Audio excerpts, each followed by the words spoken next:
Dans ce nouvel épisode de Focus, nous vous emmenons au Sénégal. Le pays a fait de l'émergence sa priorité absolue et pour cela, il parie notamment sur ses entrepreneurs.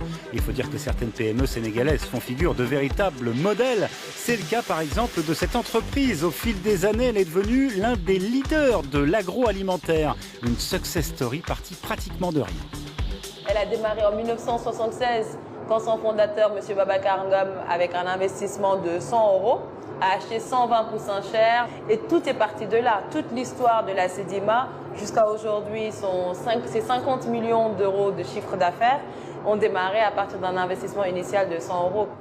L'entreprise emploie aujourd'hui 430 personnes directement, mais elle travaille aussi avec plus de 10 000 producteurs d'œufs et de poulets à travers le pays. Ces dernières années, elle a investi plusieurs millions d'euros dans de nouvelles installations high-tech. Elle a aussi opté pour la diversification avec par exemple la production de farine et même le secteur du bâtiment. Mais là, depuis 2016, on est maintenant au Mali, donc à Bamako, en Guinée équatoriale, au Congo. Et l'ambition, c'est quand même de devenir l'une des plus grandes sociétés dans l'agroalimentaire en Afrique.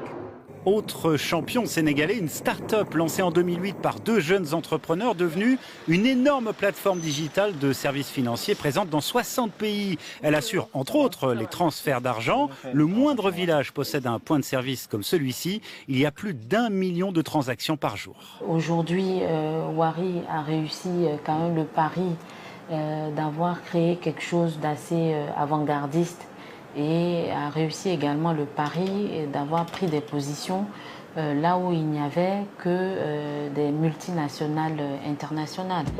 300 jobs directs, mais aussi 45 000 emplois indirects. Cette entreprise a elle aussi entamé sa diversification avec la mise en place de nouveaux services et le rachat récent du deuxième opérateur de téléphonie du Sénégal. Depuis quelques années, le Sénégal affiche un joli taux de croissance, compris entre 6 et 7%. Le pays continue d'ailleurs de viser un taux à 2 chiffres. Mais au-delà des simples chiffres, les Sénégalais ont coutume de dire qu'ils veulent se voir dans cette croissance. Autrement dit, ils veulent une croissance de qualité, une croissance inclusive, bref, réellement palpable dans leur quotidien. Une croissance qui profite à tous. Pierre Ndiaye est l'homme qui peaufine la stratégie économique du Sénégal. Pour lui, c'est une évidence. Il n'y a pas d'émergence sans une place forte pour les PME. On veut une croissance ordonnée, une croissance inclusive qui ne laissera aucun Sénégalais sur la touche. Et quand vous ne voulez pas laisser des Sénégalais sur la touche, vous êtes obligé de prendre en compte et les entrepreneurs individuels, prendre en compte la très petite entreprise et prendre en compte la petite et moyenne entreprise. Parce que l'accès au financement est fondamental pour les entrepreneurs. Une banque et plusieurs fonds spécifiques leur sont dédiés. L'objectif est aussi de favoriser l'accès à la commande publique et de booster l'innovation. Les coûts de création d'entreprises ont été divisés par 2. La plupart des démarches se font désormais en ligne. Ces plateformes électroniques fonctionnelles vont être consolidées avec la mise en vigueur du télépaiement qui va positionner le Sénégal avec une administration moderne, avec zéro papier, pour une bonne transparence, une efficacité dans la sécurité. Des efforts également pour un raccordement plus rapide à l'eau et à l'électricité. Pour l'eau, on est passé de 75 à 20 jours.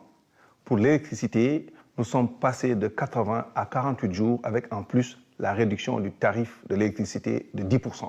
Nous osons aller investir dans des villages très éloignés. Par exemple, nous avons osé aller jusqu'à Noto, dans une zone où il y a quelques années de cela, il n'y avait ni eau ni électricité. Et aujourd'hui, grâce à toutes ces infrastructures, on a pu mettre en place un nouveau couvoir d'une capacité de 40 millions de poussins par an. Toutes ces belles histoires ont créé une véritable dynamique palpable un peu partout au Sénégal. Pour l'emblématique PDG de la plateforme financière, tout cela, c'est aussi une affaire de confiance en soi. Allez-y, allez-y, essayez et que personne ne vous dise que ce n'est pas possible. Nous sommes tous très ambitieux et aujourd'hui, pour nous, il n'y a pas de limite. Et preuve que les choses bougent, les investisseurs du monde entier s'intéressent aujourd'hui de très près à ces champions sénégalais.